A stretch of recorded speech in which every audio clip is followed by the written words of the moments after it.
Simple, efficace, donne-moi ton A, S, V, s'il te plaît. Simple, basique. Ah, H-Sexville. Bah oui. Terriblement Eh oui. efficace. Bonjour Emmanuel, bonjour Maître Belle, bonjour Doudou. Salut. Bonjour Cécile. Bienvenue dans Underscore, l'émission qui vous dit tout sur le culture numérique. Et aujourd'hui, effectivement, c'est simple et efficace. Nous retournons dans une chronique que Doudou nous propose. En abrégé, c'est la classe. Je crois qu'il a été La déjà... classe avec Fabrice. il est contaminé par les années 2000. Ah oui, bah. Du coup, ce sera une Attention, chronique... t'as de l'acné là qui revient. Voilà. Allez, une chronique, on va parler d'Internet. Mais parfait. Ah bah oui, c'est un peu dans le sujet de l'émission. Hein. Exactement. Mais avant, de l'actu, Ah bah qu'est-ce qu'on a? Maître Belle, on t'écoute. Affinity bientôt sous Linux. Apparemment, après avoir acheté le logiciel de dessin Affinity, le patron de Canva souhaiterait porter Affinity sur Linux. Nouvelle version pour CDE, le bureau Common Desktop Environnement, qui tournait sur Solaris notamment et a inspiré KDE, vient de recevoir une mise à jour. Si, la version 2.5.3 se contente de quelques correctifs, mais c'est cool de voir un logiciel toujours maintenu après tout ce temps. Et oui, Solaris, ça date. La France va accueillir le deuxième supercalculateur hexaflopique en Europe.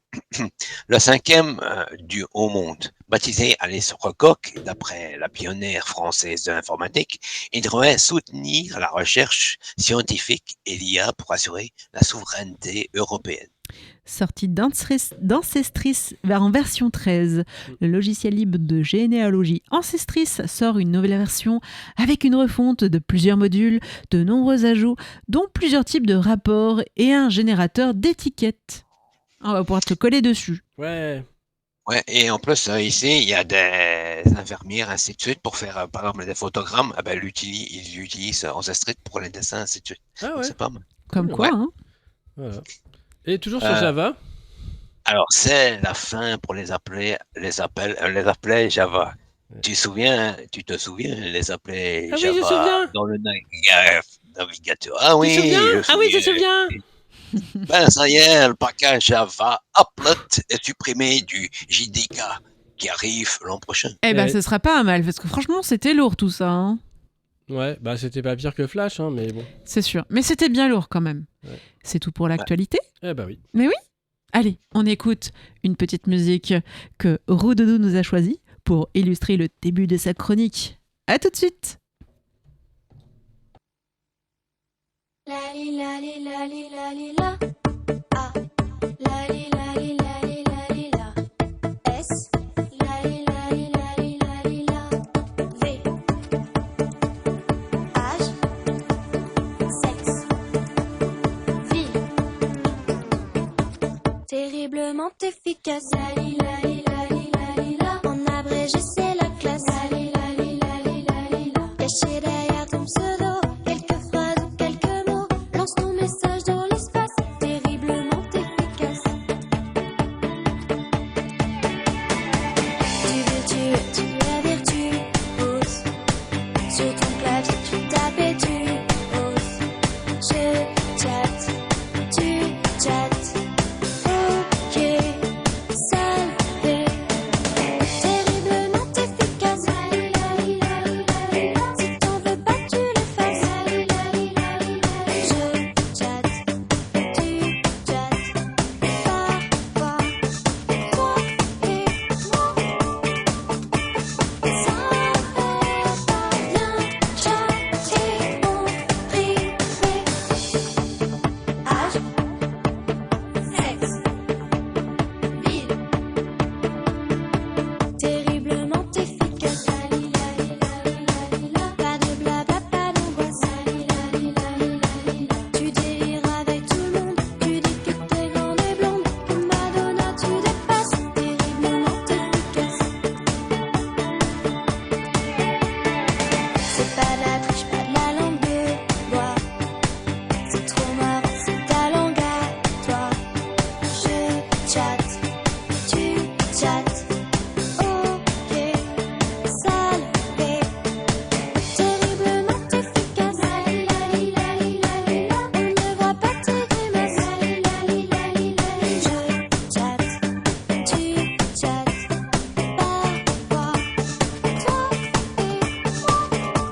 chatte.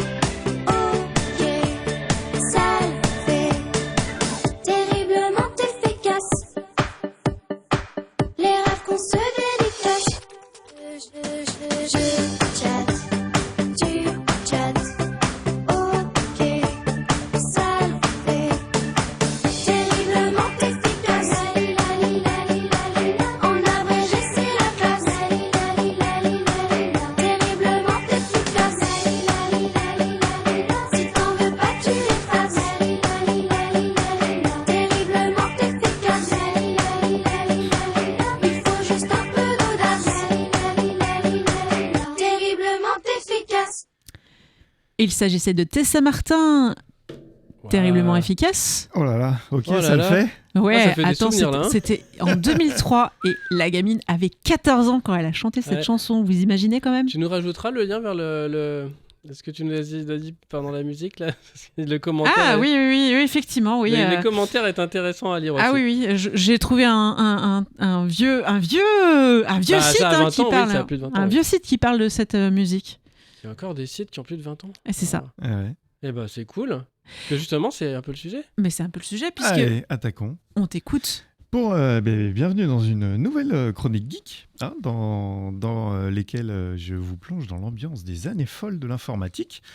Donc là, on va faire une chronique spéciale Internet. Donc c'est années 90 et puis début 2000 dans ce que je vais évoquer. Et du coup, dans le résumé des épisodes, ton PC s'est dopé aux stéroïdes avec un Pentium. Voilà, mais ouais, c'est cette époque-là. Allez, qui veut de l'Internet en masse? Alors, pour le moment, avant 1994, Internet est assez flou dans mon esprit. Et pas immense. Hein. Je découvre qu'on peut envoyer des messages partout dans le monde grâce au BBS, qui offre une passerelle vers l'Internet. Mais quand je suis réellement sur l'Internet depuis les ordinateurs de l'université, c'est au final assez obscur. Qui contacter? Existe-t-il un moteur de recherche? C'est-à-dire, comment on fait pour aller? Comme mon utilisation d'Internet se limitait à récupérer des démos, je connaissais quelques adresses de sites par cœur et j'y allais régulièrement pour récupérer des nouveautés. Mais comment tu fais pour trouver des choses? Donc, il existait bien Archie, un moteur qui indexait une liste des fichiers disponibles sur différents sites FTP. Alors, FTP, c'est pour File Transfer Protocol. C'est un outil, c'est un protocole qui permet, via des outils, de transférer des fichiers. Donc, on est loin d'un moteur de recherche web comme on peut le connaître aujourd'hui. D'ailleurs, le web, c'était pas ouf non plus. Hein. Ouais, mais attends, t'aurais pu demander à Sandra Bullock qui faisait track sur Internet à la même Non, époque. mais il y avait Gopher. Il y avait Gopher avec Alors. Véronica. Il y avait un moteur de recherche sur Gopher. Alors, je continue juste un peu avec Archie. Hein. Pour trouver quelque chose, il fallait savoir ou deviner ce que tu voulais trouver. Il n'y avait pas de mots-clés associés à ce qu'on voulait chercher. Il fallait donner vraiment le nom exact du fichier. Ah oui. Alors, bon, moi qui cherchais des démos, je tapais démos. Fallait juste que je trie entre les démos de logiciels et les démos. Enfin, bon, vous m'avez compris. Des mots quoi? Des momos Des mots Ouais, doux, des mots doux, des mots bleus. Alors, niveau web, il existait bien un navigateur, Mosaic, et rapidement NCSL, derrière ouais. Netscape. Mais les moteurs de recherche sont embryonnaires, donc je ne saurais dire qui de Lycos ou Yahoo fut le pionnier, suivi par Alta Vista. Ah oui. Les pages web étaient simples, car le langage HTML était à ses débuts. Il y avait assez peu de fioritures graphiques possibles.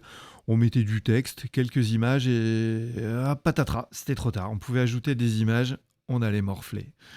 La plupart des sites se paraient de couleurs immondes ou austères, parfois illisibles, du texte en fluo sur un fond bariolé, mais quelle idée!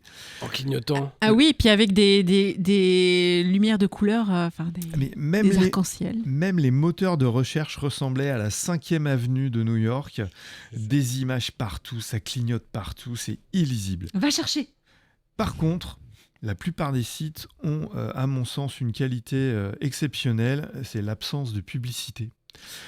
Et oui, tant que C'était l'Internet est réservé à une certaine élite, on était protégé de ces gueux de marketeux. Ah, celle-là, Et oui, et ils te repéraient c'est pas cadeau. quand tu allais chercher une référence de produit pour après te le renvoyer sur ton réseau social. Je crois pas qu'il y avait encore Non, mais il y avait les pas tout cookies, ça. les cookies, tout ça. Il y avait pas. Ouais, non, c'était des gens qui étaient intéressés par ce qu'ils faisaient, et puis c'était des universitaires, et puis il n'y avait pas encore les publicitaires C'est dedans, ça. c'est pour ça. Donc Internet est un espace de liberté un peu trop libre en fait. Hein. On trouve quand même déjà beaucoup de contenu protégé par le droit d'auteur. Hein. Logiciels, images, des musiques sous forme de partitions. Partage non marchand. L'imprimante matricielle de l'école en a imprimé des pages entières de Copier partitions. n'est pas volé. Donc, dès que je trouvais quelque chose de sympa, j'envoyais des kilomètres de partitions à l'imprimante. Ouais. Ça m'avait valu un ban de quelques jours quand un prof qui passait par là a jeté un œil sur ce qui sortait de l'imprimante. Pas grave, j'avais rincé un peu les copains de Partoche, c'était bien l'essentiel. Alors le ban, hein, je vais expliquer ce que c'est, ça consiste à bloquer ton accès personnel aux machines de l'école. C'était la tâche ingrate de l'administrateur réseau de s'occuper de ça. Ouais. Il avait aussi la charge de nous limiter en quantité de fichiers sur nos comptes. Ah, les quotas, les quotas. Quelques mégaoctets seulement dans notre espace personnel, ce qui m'obligeait à télécharger au compte-gouttes les démos, parce que j'utilisais l'accès Internet de l'université pour choper les démos. Ouais, puis en plus, des fois, tu avais un fichier qui faisait genre 3 mégas, et puis en fait, tu voulais le découper pour mettre sur des disquettes. Mais en Ah fait, oui, tu aussi. pouvais pas le découper parce qu'il n'y avait plus la place pour le découper. C'est ça. À l'enfer. C'est sûr, ça. Alors, il y avait une raison à cette limitation. Hein. Les ordinateurs de l'école étaient en fait des terminaux, c'est-à-dire des ordinateurs simplifiés, castrés. Ils avaient un peu de mémoire, un écran, un clavier, mais c'était uniquement pour se connecter sur le gros ordinateur de l'université, une espèce de frigo américain situé dans la salle serveur. Nos comptes, nos programmes, nos données étaient en fait sur cet ordinateur unique et il fallait répartir les ressources de cet ordinateur pour les quelques centaines d'étudiants. Alors évidemment, même si à l'époque, il y avait certainement un disque dur qui devait faire quelques gigaoctets, eh ben, le total était limité par personne. Sauf que j'avais plus d'un tour dans mon sac. En fouinant sur le disque dur, c'était un Unix AIX, celui d'IBM, j'avais rapidement repéré que certains programmes utilisaient un répertoire temporaire qui n'était pas celui du système. Oh, c'est bien ça. Oh, le vilain. Sous Unix, le répertoire temporaire s'appelle TMP. Il est situé à la racine du disque. Normalement, c'est là que tout le monde pointe. Mais moi, j'avais fouillé dans l'arborescence des logiciels disponibles et j'avais trouvé un répertoire TMP avec des droits d'écriture dans un coin bien planqué. Le secret dévoilé. Et ouais, j'en ferai mon nouveau répertoire temporaire car ce dernier présentait l'avantage de ne pas être effacé régulièrement. Et donc, j'allais pouvoir rapatrier des démos par paquet de 12. Génial. Ah, j'étais trop joyeux. Voilà, donc je reviens aussi sur tout ce qu'on peut trouver sur l'Internet, avec ce qui ressemble aussi à des premiers cas de cybersquat. Le cybersquat, c'est réserver un nom de domaine, alors principalement des marques, pour ensuite le revendre à la société en question bien plus cher. Alors là, c'était plutôt un clin d'œil, c'est-à-dire pour singer le nom du moteur de recherche Alta Vista, des pirates avaient réservé le nom de domaine Hasta la Vista, baby. En box.sk, c'était un vrai moteur de recherche, mais uniquement sur du contenu pirate. Ah bien. C'était l'ancêtre de The Pirate Bay, en fait. Hein. Ouais. Et c'est que ça y allait, le piratage Internet. Hein. Je vous avais parlé de Matrix, que j'avais eu plusieurs mois avant sa sortie en France. Il y en a, c'était des vrais furieux. Hein. Logiciel, musique, ça partageait à tour de bras. Et moi, pour info, altavista.com, en fait, c'était pas du tout un moteur de recherche. Et je l'ai déjà fait et j'étais pas déçu. Hein. Du coup, je me suis demandé, mais non, c'est pas le moteur de recherche. Alors, la démocratisation d'Internet allait mettre un peu le holà à toutes ces pratiques, mais aussi faire débarquer la publicité. Donc, les premiers sites officiels commerciaux déboulent sur le net. Alors, bon, fini les couleurs hypnotiques et les designs à la truelle. On a enfin de vrais graphistes qui se penchent sur la question. Oh, plus de web. Et le panneau en construction. Oui, Page voilà. en construction, vous vous en souvenez de ça? Avec le bonhomme qui creuse la Ah, c'était génial. Mais les saccageurs n'ont pas dit leur dernier mot. Alors, les moteurs de recherche et autres sites ont tous une barre de navigateur à donner. Alors, qu'est-ce que c'est que ça ? Ah, oui. Donc, en fait, dans le navigateur, il y a une barre en haut où on met l'URL, le nom du site. Et éventuellement, dessous, on peut ajouter, par exemple, une barre de raccourci. Et ben, en fait, il y a eu une mode délirante fin des années 90 qui consistait à ajouter plein de barres. La Et- barre Yahoo, la barre. voilà, machin, ça. tout le monde pouvait rajouter son greffon. Quand il y en a marre, il n'y a que parfois- des barres. Ouais, c'est ça. Parfois, ça essayait de l'installer tout seul, hein, si les options de sécurité n'étaient pas mises. On se retrouvait avec des tonnes de barres. Et en fait, la fenêtre pour surfer se retrouvait ridiculement petite. Surtout que nos écrans, ils n'étaient pas encore en haute définition. Hein. C'était pas ouais. Voilà, donc ça, c'est... Ouais, puis quand t'installais, des fois, t'installais un logiciel, puis il te rajoutait, il te disait, ah oui, tu veux pas installer Ah la bah barre oui, petit tiens, machin mets ça, et tout. mets ça Ah, en mais j'ai plus. pas demandé. Donc c'est l'ère des adware. Hein, donc les virus ne prolifèrent pas encore trop. Par contre, un navigateur contaminé par le fameux adware, il pouvait se mettre à afficher des tonnes de publicités régulièrement. Tiens non. Les gens derrière tout ça, quand même, ont vraiment un problème. Parce que comment ils peuvent s'imaginer un seul instant que ça nous énerve pas et qu'au contraire d'acheter leurs trucs, on va uniquement les détester et rapidement nettoyer notre ordinateur. Voilà, donc pour le moment, j'accède à Internet avec un numéro de téléphone qu'un copain m'a refilé. C'est une ligne réservée au personnel d'un fournisseur d'accès. Alors j'ai oublié le nom. Ouais. Voilà. On ne paye que les communications. Alors tous les fournisseurs d'accès font payer un abonnement en plus des communications, tous jusqu'à l'arrivée de Free. En attendant, ce numéro est bien pratique. La ligne est de surcroît toujours disponible. Et oui, c'est pas parce qu'à l'autre bout du fil, faut des lignes téléphoniques physiques pour faire la passerelle vers l'Internet, puis il faut des modems. Alors les fournisseurs d'accès ont des batteries de modems en rack, ils ont des tonnes de lignes, mais ça ne suffit pas toujours. Et non. Voilà, donc j'ai une anecdote à ce sujet. Arrive WorldNet, qui est, je crois, le premier avec un abonnement Internet illimité pour 300 francs par mois. Donc, avec le coût des communications inclus, par contre. Hein. Ah ouais, carrément. Mais il fallait se connecter uniquement, c'était entre 19h et 6h du matin. Et donc, il fallait se connecter à 19h tapante. Il fallait surtout pas se connecter avant l'heure, au risque de se voir facturer les communications. Qu'à cela ne tienne, j'utilise le télétexte de ma télévision pour afficher l'heure officielle. J'attends une bonne dizaine de secondes et je me connecte. Et j'arrivais systématiquement à me connecter. Je surfais jusqu'à minuit, heure à laquelle ça coupait, parce qu'il devait y avoir une limite à 5 heures d'appel. Et si je voulais, je pouvais me reconnecter de suite, puisque tout le monde, en fait, se faisait déconnecter en cascade. J'apprendrais dans la presse que leur ligne était saturée en permanence. Donc ceux qui, comme moi, avaient le truc étaient ravis. Mais les autres abonnés à 300 balles par mois, qui pouvaient jamais se connecter, ben en fait, ils abandonneront leur abonnement et... Enfin, eux, ils vont se faire rembourser. Et surtout, là, oui, je l'ai mal écrit, mais WorldNet avait en fait remboursé tout le monde au bout de 2 mois. Et moi, ils m'avaient remboursé l'intégralité des sommes perçues. Alors que tu t'en étais servi, toi. Alors que je m'en étais servi, mais ils avaient fait ça pour pouvoir annuler les contrats. Eh oui. Et donc, après, de toute façon, Free arrivera, donc je basculerai chez Free Eh oui, t'auras compris. derrière. Ah ouais, mais j'ai vite eu mon adresse mail et tout. Hein. Alors, avec ces fournisseurs d'accès, on avait toujours pas d'adresse mail au début. Il y en a eu après avec Free. Et quand on en avait avec ces fournisseurs, je pense à Orange, par exemple, on choisissait pas l'adresse qu'on avait. Non. Donc pire, si le fournisseur décidait d'arrêter, l'email disparaissait et plus de courrier. Donc c'était pas très pratique. Mais des fournisseurs de courrier étaient déjà sur les rangs et ont connu leurs heures de gloire. Donc il y a eu par exemple Hotmail et Caramel, très tôt. Ariane Garcia. Ouais. Le second, Caramel, a eu un succès fulgurant et bref, fin des années 90, on voyait passer une certaine Oriane Garcia, tu l'as nommée, sur tous les plateaux de télévision. C'était une belle success story à la française, une femme entrepreneuse, nickel. Ouais. Et t'es pas rousse? Si, Peut-être. si, il me semble bien, ouais.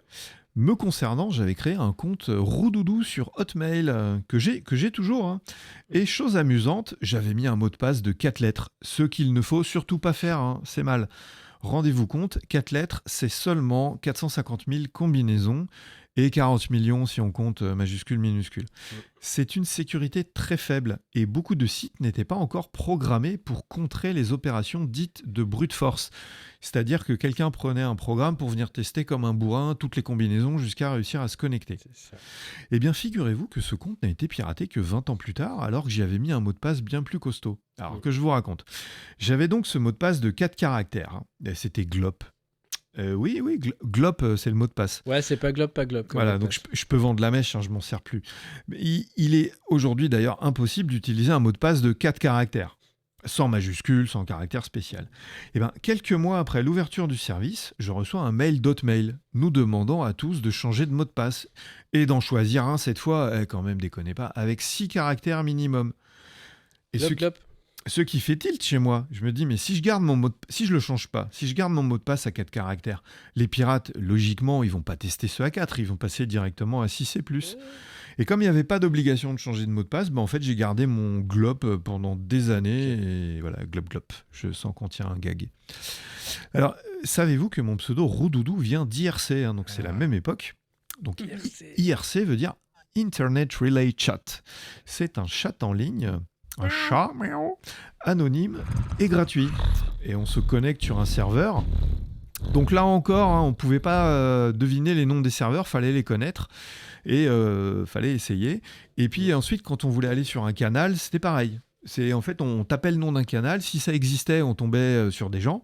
Si ça n'existait pas, ça ouvrait le canal. Et voilà. Ah, t'as slash list. Donc nous, on avait Dièse France, on avait Dièse Paris, il y avait Dièse Démo FR à l'époque aussi, en 95, ouais, 95. Et c'est une espèce de messagerie géante avec des salons, parfois il y a des modérateurs, c'est-à-dire que les gens qui ont créé les canaux ont le pouvoir de virer les fauteurs de troubles. On pouvait accéder à l'IRC depuis voilà. Ah bah voilà. Et voilà. Voilà. Ouais, il y a donc, les modos et tout ça, donc il fallait bien se faire voir des modos, quoi. Donc, on prend un pseudo et on discute. Et alors, moi, j'ai commencé à faire de l'IRC à l'université, car ça occupait un peu les journées entre les cours. Ah, faudrait que je vous raconte aussi, moi, l'IRC. Et puis, je gardais contact avec une partie de la démocène sur le canal Dièse Démo FR. Et alors, sur IRC, la taille maximale du pseudo, c'est 9 lettres. Et il se trouve que Roudoudou, en plus de faire 9 lettres, ça se tape super vite au clavier. Ça, c'est comme moi avec Cécile. Roudoudou. Clac, essayez, vous verrez. Donc, j'ai appris à taper sur un clavier sans regarder les touches en faisant de l'IRC. C'est vraiment très formateur. Et j'ai toujours refusé de parler SMS ou d'abréger les mots par facilité. Donc, en quelques mois, je me retrouve à taper à la vitesse de l'éclair sur un clavier sans regarder. Quelques mois pendant lesquels les étudiants de seconde année aimaient bien faire valoir leurs priorités sur les terminaux. Je sais même pas pourquoi ils étaient prioritaires, ils n'avaient pas plus de TP que nous à rendre. Ça devait être une sorte de bizutage ou d'hierarchie à la noix. Bref, bon. Certains venaient avec leur petit air hautain prétentieux. « J'ai besoin de la machine ». Alors un jour, je regardais mon clavier et je me demandais s'il existait un mot qui pourrait prendre la place d'Azertiyop, qui a sur la première ligne des lettres. Et puis on avait de beaux claviers mécaniques. Les touches, elles s'enlèvent en plus super facilement. Ouais. C'est comme ça que m'est venue l'idée d'ailleurs, bouleverser l'ordre des touches. Je finis par tomber sur Schtroumpf. Le mot Schtroumpf, même nombre de lettres, ni une ni deux, que la première ligne, donc ni une ni deux. Je change de place les touches et je me refais un clavier Schtroumpf. Voilà. Et je continue à chatter sur IRC comme si de rien n'était. Arrive un étudiant de seconde année qui me voit en train de faire de l'IRC, donc il a envie de me couper dans mon élan. Ok, le voilà sortir son j'ai besoin de la machine. Voilà. Je lui réponds avec un grand sourire, mais il n'y a pas de problème. Je coupe IRC, je me déconnecte. Voilà, c'est fait. La place est libre. Je me lève, je reste à proximité, assis sur une table un peu plus loin, et j'observe la scène avec délectation. Il s'assied et littéralement, il plante. Il reste figé face à son clavier. Il fait une division par 0. Avec les copains qui étaient autour, on éclate de rire. Il se lève et il s'en va pour trouver une autre cible.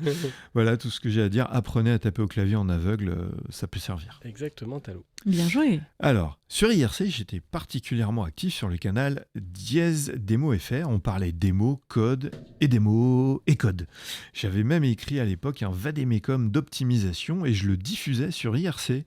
Qu'est-ce que je vous bassine avec les optimisations, mais je crois que je ferai une chronique entière pour dire à quel point c'est important. Spoiler, elle est déjà écrite. Génial. Surtout vu le prix de la RAM en ce moment.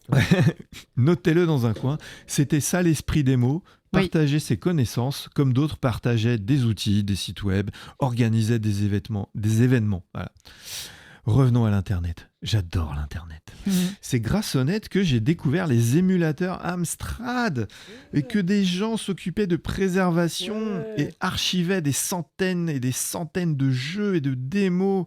Et cela m'a aussi permis découvrir des démos sur d'autres machines, par exemple le Commodore 64. La communauté était hyper active et très en avance sur tout. Ils avaient des noms de domaine à leur nom, ils avaient C64 Scene, C64 Database, et ça, ils l'avaient depuis le milieu des années 90. Music Seed. Je téléchargeais CCS64, l'émulateur du moment qui fonctionnait sous DOS et qui était super performant. La totalité des démos s'exécutait sans broncher. Je découvrais un nouveau monde avec la puce SID au son si particulier. Les démo makers sur C64 réussissaient à reproduire des effets Amiga ou PC de façon plus ou moins convaincante. En tout cas, ils étaient nombreux et actifs et c'était une claque pour moi. C'est la communauté C64 qui me motivera à acheter différents noms de domaine, dont roudoudou.com en 99. Peu après, un domaine pour mon site Tu l'as d'Urbex. vendu pour combien ? Ah non, j'ai jamais revendu, je l'ai toujours. Ainsi que le site cpcscène.com. Et donc j'avais acheté ce site pour offrir des alias email à toute la scène. La classe. Non mais, voilà. Alors bon, ces alias, ça finit par disparaître parce qu'en fait, comme un alias, en fait, ça... redirige vers ça un autre redirige, sauf qu'en fait, il y a tellement de spam aujourd'hui qu'en fait, il se retrouvait blacklisté par des serveurs puisqu'ils transféraient tout. Il aurait fallu mettre un filtre en amont, ce que j'ai pas fait à l'époque. Bon. Mais ce site, cpcscène.com, existe encore. À propos de ces noms de domaine achetés avant, très tôt, j'ai une anecdote. Je me fais réveiller à 3h du matin par une voix qui sonnait très américaine. La personne au bout du fil voulait m'ajouter dans un annuaire de gars de la tech. Je comprenais à moitié parce que bon, j'avais encore que mes maigres et catastrophiques années d'anglais d'école. Il dit qu'il peut me rappeler avec une personne parlant français un autre jour. Mais bon, il m'a jamais rappelé, mais ça aurait été amusant de recevoir un gros bouquin, l'espèce de who's who de la tech, juste parce que j'avais un nom de domaine. Alors c'est vrai que dans les années 90, c'était pas tout le monde qui avait un nom de domaine. Et d'ailleurs, tu l'as enregistré le 6 octobre 1999. Ah, t'es allé vérifier sur le registraire. Elle a fait un whiz. C'est ça. Elle a fait un whiz.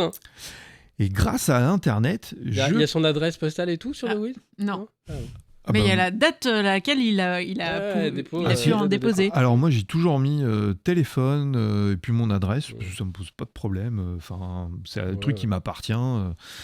Et puis alors à l'époque je recevais de la pub par courrier, mais aujourd'hui ils s'embêtent plus à ça. Donc grâce à l'internet, j'allais pouvoir redécouvrir ma machine de cœur, l'Amstrad. Donc j'avais aussi un œil sur les autres scènes. Et c'est pourtant lors d'un meeting PC que je repère dans un coin 3 Amstradistes, Candy, Elliot et Rainbird, qui montraient des previews de production en cours de réalisation, ainsi que différents outils et d'anciennes démos. Tout était prêt pour que je replonge dans l'Amstrad CPC.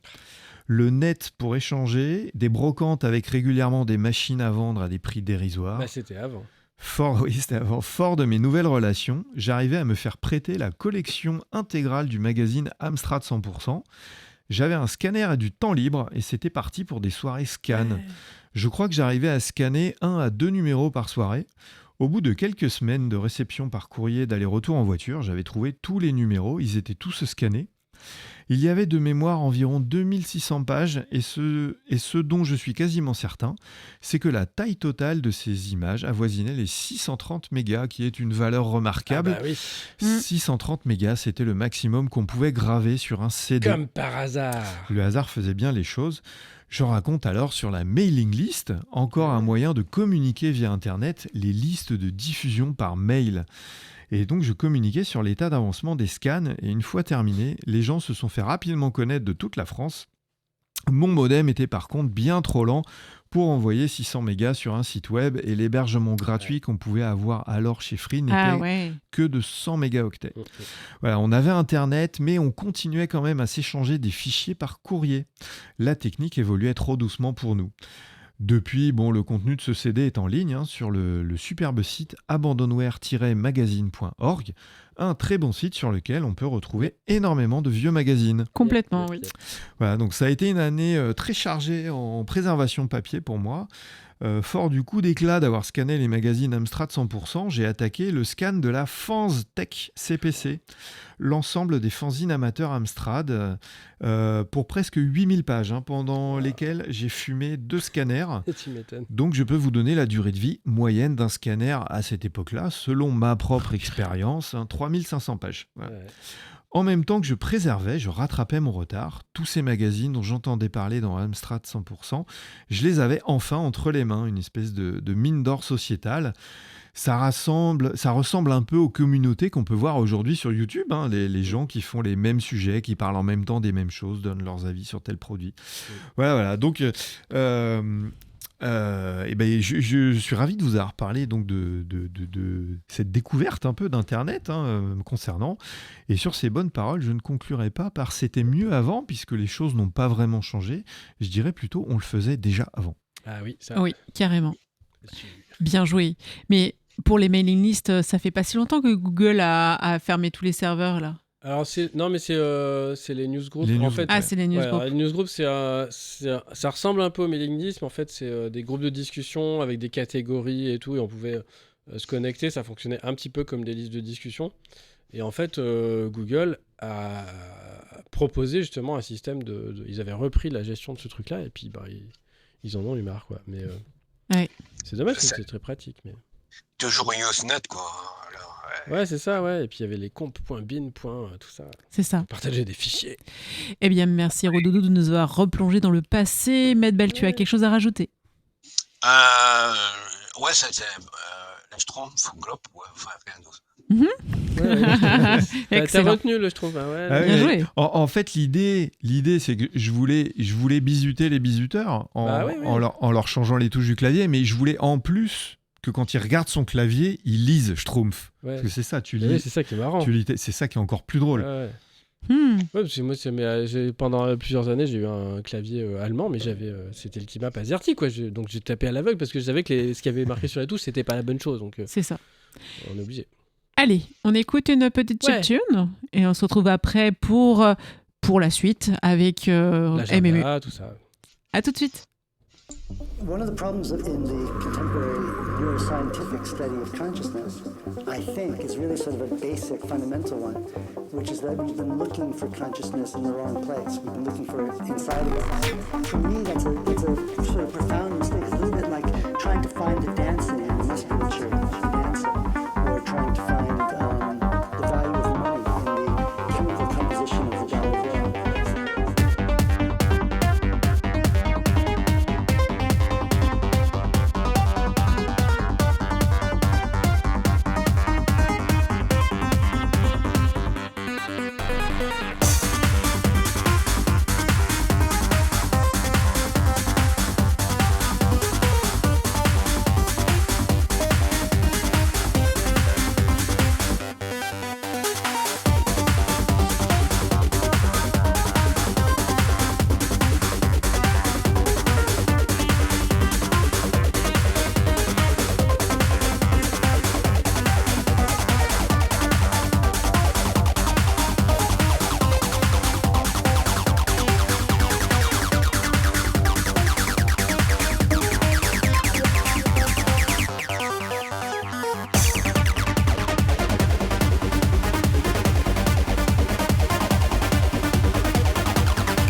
dynamic involvement with the world around us.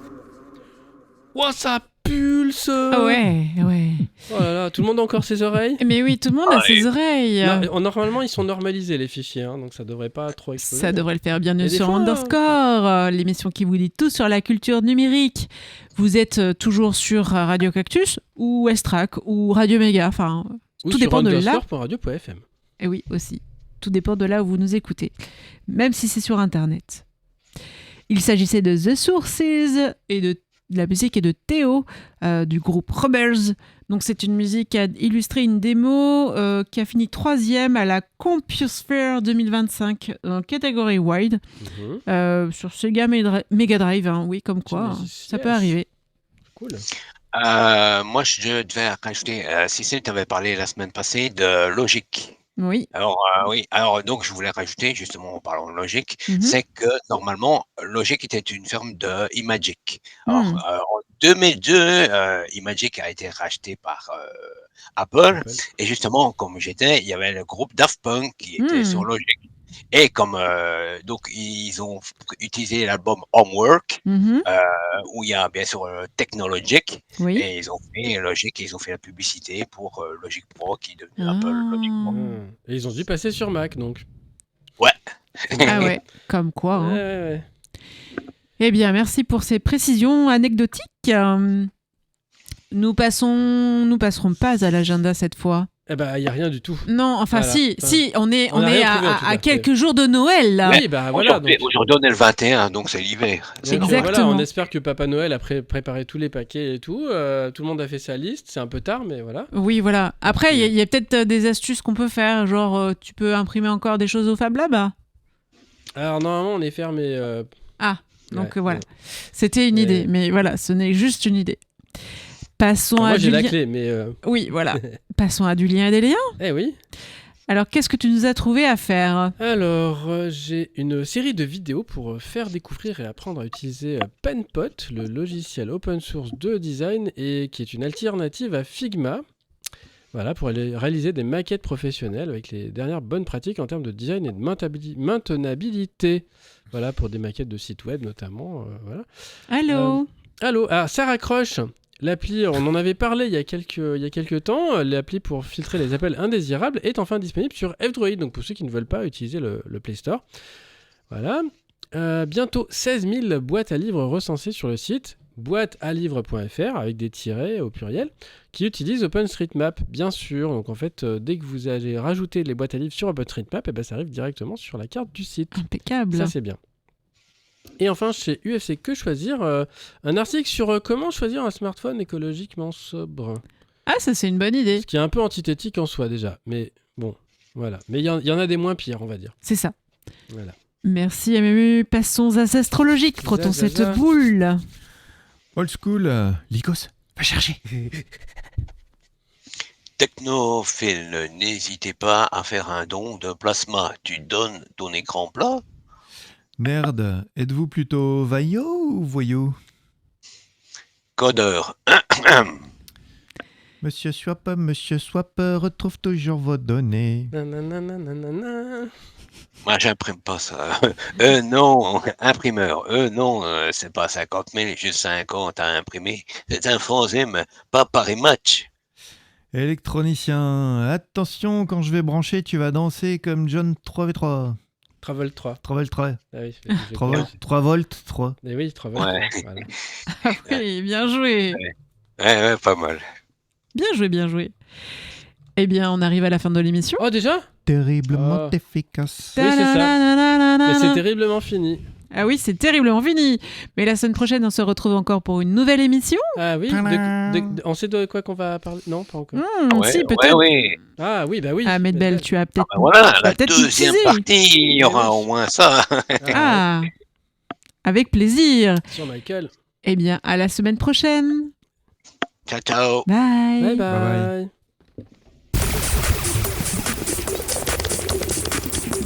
Bonjour Viviane, bonjour Lulu, bonjour Nadège, bonjour Claude.